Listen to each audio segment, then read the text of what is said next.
Hello मेरे प्यारे बच्चों, स्वागत है आपका इस चैनल ग्रेट हटी एकेडमी में। यार देखो यार, जब भी मैथ्स पढ़ते हैं कुछ ना कुछ ऐसी चीज़ें हमारे सामने आ जाती हैं जिसके बारे में हम सोचते रहते हैं। अब यहाँ पे यार एक कॉन्सेप्ट है जो मैं डिस्कस कर रहा था, तो मैंने सोचा आप लोगों के साथ भी डिस्कस किया जाए। वो कॉन्सेप्ट है कि यार कैसे पॉसिबल है कि sum of infinite GP is finite. मतलब कितने सारे टर्म्स लिखे हुए हैं। मतलब अगर मैं कुछ ऐसा लिख दूं 1/3 प्लस 1/9 प्लस 1/27 और इसको बढ़ाता चला जाऊं और इसका आंसर जो है ना, इसका आंसर 1/2 आ जाए। यार कैसे इनफाइनाइट टर्म का सम फाइनाइट कैसे आ सकता है? और इस चीज में हम डिस्कस करेंगे। इसका जो फॉर्मूला होता है जो मैंने यहां लिख रखा है, Sn बराबर a/1 - r। अब यार इंपॉर्टेंट कॉन्सेप्ट हमारा ये है, अगर मैं Sn बराबर a/1 - r डिस्कस कर रहा हूं तो ये आ कहां से रहा है। ठीक है बच्चों, तो समझते हैं इस बात को। समझना कि अगर मैं आपसे कहूं कि मेरे पास Sn की जो वैल्यू होती है वो a1 - r की पावर n अपॉन r-1 होती है, हाँ या ना, इस पॉइंट को समझना। मैं आपसे कहूं कि Sn बराबर a r की पावर n-1 अपॉन r-1 होती है। ठीक है, ये 1 - r ले लेना और ये r-1 ले लेना। क्या बात समझ में आ रही है? और Sn बराबर na होता है।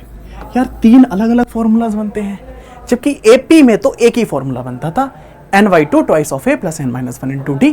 यार पता है कॉन्सेप्ट, सोचें अगर मैथ्स में तो बहुत चीजें पॉसिबल हैं और नहीं सोचें तो कुछ भी पॉसिबल नहीं है।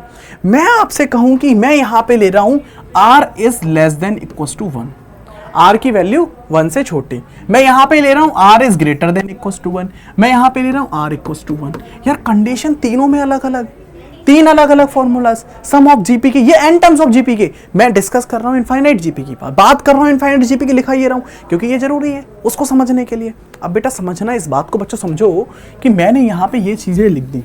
अगर मैंने यहां से ये वाला r बराबर 1 यहां डाल दिया, कहानी खराब हो जाएगी। क्योंकि यार r बराबर 1 डालने पे आप कहोगे भैया कि आप r बराबर 1 डालने पे ये तो 0 टेंस करेगा और ये 0 जाएगा नीचे 0, यानी कि पॉसिबल नहीं है। यानी कि ऐसी जीपी बनना पॉसिबल नहीं है जिसमें r बराबर 1 हो। लेकिन कहानी यहां पे भी आ जाती है कि 1, 1, 1, 1, 2, 2, यहां पे अगर मैं दो टर्म्स का रेशियो करता हूं देन तब भी रेशियो कॉमन रेशियो सेम आता है। यार अब सोचने वाली बात बेटा ये है कि हो क्या रहा है, और सोचने वाली बात ये कि मैं आपको बताना क्या चाह रहा हूं। ठीक है, मैं आपको यह बताना चाह रहा हूं कि sum of infinite GP is always equals to a/1 - r होता है।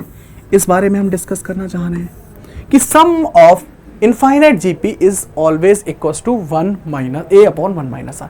बेटा यह याद रखना, अगर इनफाइनाइट जीपी की बात होती है तो r इज ऑलवेज इसके बीच में होगा। मतलब sum of infinite GP is finite when r is 1 to -1। मतलब r की जो वैल्यू -1 से बड़ी होनी चाहिए और 1 से छोटी होनी चाहिए। क्या बात समझ रहे हो? यानी कि ये एक छोटा सा क्वेश्चन आया था जेईई मेंस में कि sum of finite GP infinite GP is finite when r, तो समझ लेना r की जो वैल्यू है वो 1 से -1 के बीच में होनी चाहिए। यानी कि अगर मैं ग्राफिकली देखूं तो 1 और ये इसके बीच में ही अगर r लाई करेगा तभी सम फाइनाइट आएगा, और अदरवाइज अगर यहां पहुंचा तो सम प्लस इनफाइनाइट आएगा और इधर पहुंचा तो सम माइनस इनफाइनाइट आएगा।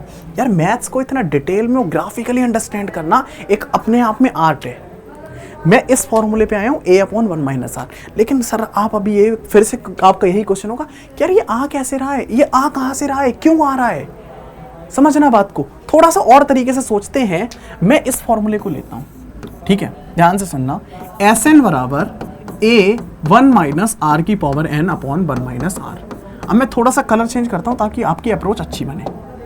ठीक है, अगर मैं आपसे कहूं कि मेरे पास इनफाइनाइट टर्म्स हैं तो मैं इसको क्या लिख सकता हूं? Sn बराबर a1 - r की पावर इनफाइनाइट और 1 - r। अब इस चीज को समझो, ये r जो है ना, इस पे डिस्कशन करते हैं, इस r पे। तो बेटा इस r को अगर मैं देख रहा हूं ना, इस r को मैं अगर देख पा रहा हूं तो ये वाला जो r है ना, ये 1 से छोटा, -1 से, -1 भी नहीं है, ये भी बात याद रखना, -1 भी नहीं है और 1 भी नहीं है, ये 1 से -1 के बीच में है। मैं जैसा कि बता पा रहा हूं इन दोनों के बीच में है, यानी कि 0.9 माइनस में हो सकता है या फिर 1 0.9। अब आप खुद सोचो कि 0.9 का अगर आप एक 1 के बिल्कुल नियर अबाउट वैल्यू लिए मैंने 0.9 और 0.9 का स्क्वायर करो तो ये 0.9 से छोटा आ जाएगा 0.81 केवल स्क्वायर करने पे, मतलब एक बार स्क्वायर करने पे वैल्यू 0.9 से और छोटी हो गई। तो सोचो इनफाइनाइट टाइम्स अगर आपने स्क्वायर किया तो ये वैल्यू खत्म हो जाएगी, मतलब ये 0 को टेंस कर जाएगा। तो यानी कि 1 से छोटी, मतलब -1 से 1 के बीच की वैल्यूज का अगर हम स्क्वायर करेंगे तो वो 0 को टेंस कर जाएंगे। तो यहां पे ये पूरा का पूरा पोर्शन 0 को टेंस कर जाएगा, और जब ये 0 को टेंस कर जाएगा और n इनफाइनाइट डालने पे a/1 - r, ये मेरा फॉर्मूला आ जाएगा। क्या बात समझ में आई? क्या कॉन्सेप्ट क्लियर हुआ? क्या डाउट क्लियर हुआ? y(sn) मतलब y(s infinite) = a/1 - r होता है y। और बेटा एक बात और, क्या हम समझ पा रहे हैं कि हाँ फाइनाइट टर्म्स का सम भी, मतलब इनफाइनाइट टर्म्स का सम भी फाइनाइट हो सकता है। ओके, इसी तरीके की बहुत सारी कॉन्सेप्चुअल वीडियोस, बहुत सारे out of the box question और बहुत सारी मैथ्स की मजेदार वीडियो के साथ इसी ग्लेड 30 चैनल पे हम आपसे मिलते रहेंगे। Okay, like share and subscribe करना ना भूले, शेयर करना ना भूले अगर कॉन्सेप्ट में आपको मजा आया हो तो। ओके।